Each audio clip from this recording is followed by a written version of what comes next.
customs to come into the U.S. But even if you don't travel abroad or plan on paying $1,000 for a phone, Laura explains your face might already be in a really big database. Your face tells a lot about you these days. It's just like your fingerprint, especially in the digital world. And Facebook now has the largest digital database for facial recognition in the world. I'm talking bigger than the FBI. 300 million photos are uploaded to the site every day. Just think, every time you post a picture to the social media site, it usually knows who's in the picture with you before you can even tag them. So what does that mean for your personal security? Well, we talked to a former CIA agent who says it could compromise your personal information. The problem is that when one organization owns all the information, they own your face and they own where you live, they own who your friends are, they have banking data, they have shopping data, they have behavioral characteristics and trends from you. Now, if someone hacks into that one organization, they get access to everything that organization has. So the best thing for you to do, just cut the facial recognition off, and it's super easy to do. Let me show you. Go up to that drop-down menu on your Facebook page. You'll see settings right here. Go to settings, it'll populate. Go over to timeline and tagging. You see here at the bottom where it says who sees tag suggestions when photos that look like you are uploaded. Just go to edit. See this drop down right here? Take it off of friends and click no. Dubai is doing away with security checkpoints next year and will instead use virtual fish to verify your identity. You heard that right. Starting in 2018, travelers at the Dubai International Airport will clear security by walking through a virtual aquarium lined with facial recognition cameras. When a traveler reaches the end of the tunnel, he or she will either be cleared with the message, "Have a nice trip," or a red sign will be displayed to alert security. Officials said that the aquarium projection is more than just an entertaining novelty. Virtual fish swimming around a simulated aquarium encourages people to look around, allowing the facial recognition cameras to capture better quality face scans. The project, which can be seen beginning in 2018 in Terminal 3, is being developed in partnership with Emirates Airline. From the store, to the bank, to the home. Okay, Google, what noise does a panda make? To the airport, biometrics authentication all around us. You are the password. We are talking your fingerprints, your eyes, your voice, those now being used to identify us in all manner of ways. It's incredibly common these days, especially on flagship devices. If you don't see a fingerprint reader on a phone, someone's going to get upset. And those fingerprint scanners have been around on phones for years. They're known to be secure. Even the FBI struggled to get into an iPhone belonging to the San Bernardino shooter. Samsung lets you pay for goods using your eyes as your PIN. And Apple's new iPhone X recognizes your face using technology it says even a lifelike model could not fool. The chances of breaking through? 1 in a million. Which sounds great for convenience. Being able to use our fingerprints to easily wake up the screen and to get into the phone rather than having to input anything, it's just something that a lot of people just adopt. But raises the inevitable security concerns. Notably, that is a lot of pretty personal information. So who has access to it, and what could they potentially do with it as well? It's not all in one place. It's distributed. Some of it's in your device. Some of it's kept in government databases. Some of it is partial. And it has to be put together in order to make a decision. That's the view of this expert. Welcome to the new normal. Essentially, biometrics really now filters through everything. Because it's not quite that black and white. Computer biometrics does a few extra things, and that is that it actually looks to make sure that you're alive, that the biometric signature, your fingerprint, is really you, and then also sometimes uses context, like, for example, where are you located in GPS.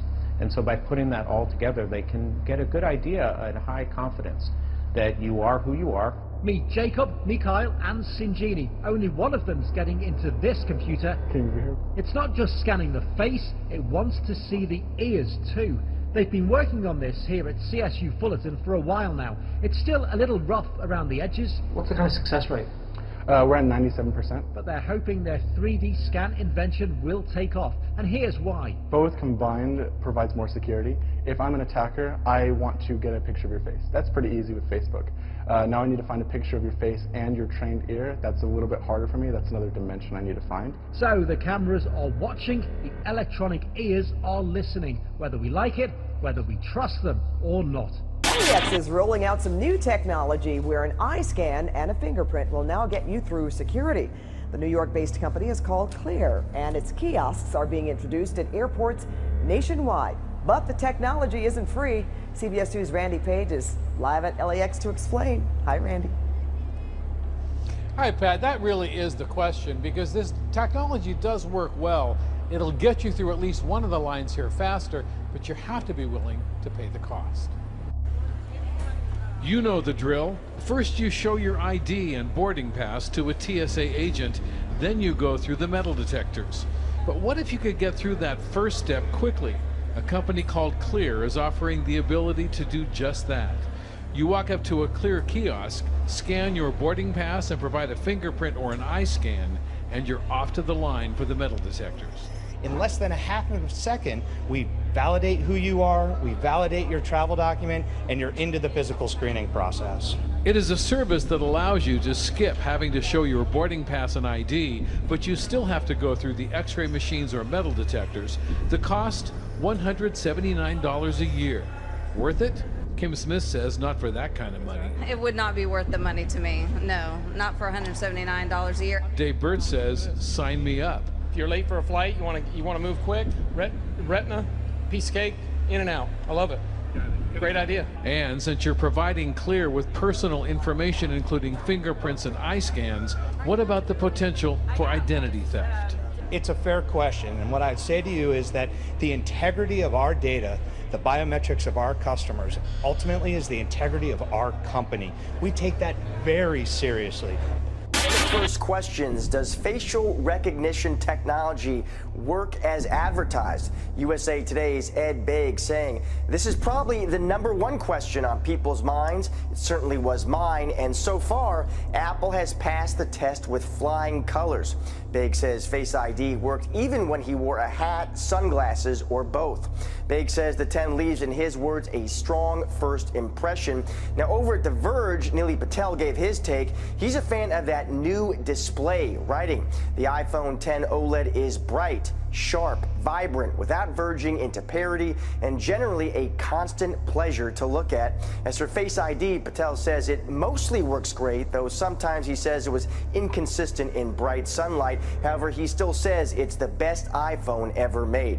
Remember, a big reason people upgrade their phones is because of better cameras. Mashable's Lance Ulnoff saying not only are the lenses and image sensors better than ever, but the algorithms backing them are taking mobile photography to new heights. Today we have a report on the facial recognition boom in China. The technology is used for all sorts of things, like opening doors and even ensuring that everyone using a public bathroom gets the exact same amount of toilet paper. It's hailed as progress, but also poses ethical questions, particularly in a country with 170 million surveillance cameras, and that number is set to more than double in the next few years. Pierre-Philippe Berson sent us this report. The Temple of Heaven is one of Beijing's most popular tourist spots. Several meters away from it, there's a new attraction, the public restrooms. To get toilet paper, tourists now have to stand facing this facial recognition dispenser. The rule is simple, no more than 3 sheets per person. The machine recognizes individuals trying to get more.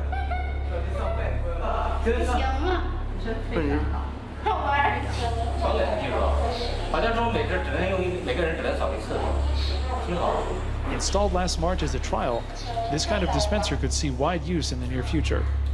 In China, facial recognition isn't limited to just bathrooms. The technology is getting more visible on campus, too. In female dormitories at Beijing Normal University, keys are no longer used. The door automatically opens after a face scanning process. In some months, every building will be equipped with such machines. This hasn't raised any concern among the students. This is much safer. Unknown individuals can't get in. This is not a science fiction nightmare. This is just progress. Technology makes our life better. Facial recognition is popping up everywhere in everyday life in China. The sector is booming, over 15% growth per year. Between now and 2020, sales could pass 6 billion euros. The company Face++ is a leader in the Chinese market.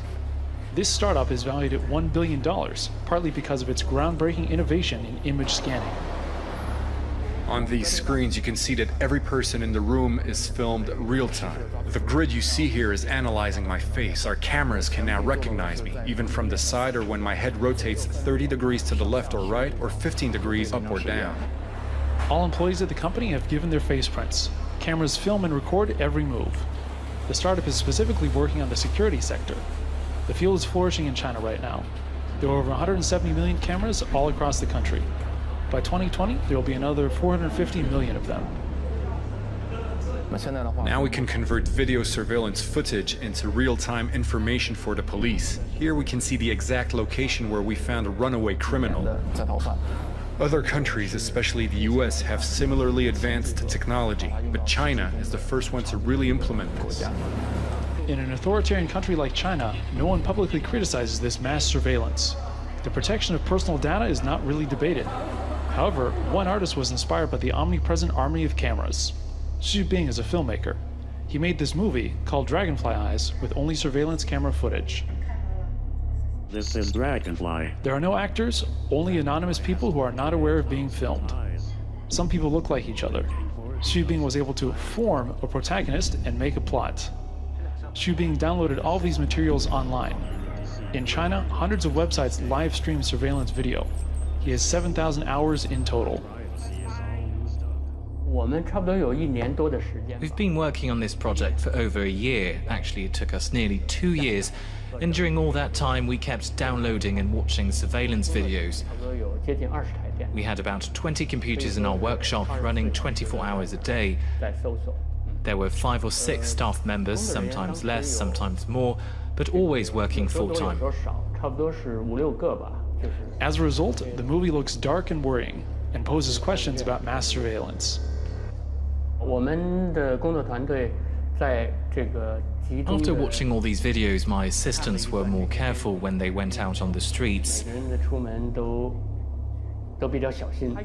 This film has a few scary parts, and as we progressed in our work, I felt this anxiety creeping up inside me.